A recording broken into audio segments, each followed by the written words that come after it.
जामशोर ज़िले इंतज़ामिया मुर्गी के गोश्त के अघ में इजाफ़े ते ज़ाब्तो आणण लाइ मार्केट कमेटी मुर्गी के दुकानदारनि कंट्रोल शेड मुर्गी फार्म मालिकनि जे गॾियल मुशावरत सां अघनि खे घटाइण लाइ मौसर इंतज़ामी हुकूमत अमली जोड़ण जो फ़ैसिलो कयो आहे त जीअं अवाम खे रिलीफ फराहम करे सघिजे। गजाणी में मुर्गी के दुकानदारनि जो चवणो त होलसेल मार्केट ऐं कंट्रोल शेड फार्मनि तां मुर्गी महांगी मिलण सबबि नंढा वापारी ऐं रेज़की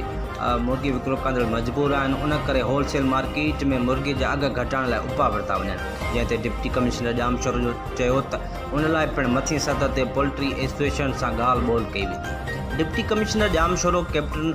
रिटायर फरीदुद्दीन मुस्तफ़ा की सदारत हेठि दरबार हाल जामशोर में मुर्गी जा अघ कंट्रोल करण लाइ हिकु आम गॾिजाणी थी गुज़री, जंहिंमें मार्केट कमेटी पारां जारी कयल मुर्गीअ जे मुक़ररु अघनि खां वधीक विकिरो कंदड़ दुकानदारनि ख़िलाफ़ कार्रवाई करण जो पिणु फ़ैसिलो कयो वियो। Deputy commissioner Jamshoro retired captain Fariduddin Mustafa ज़िले जे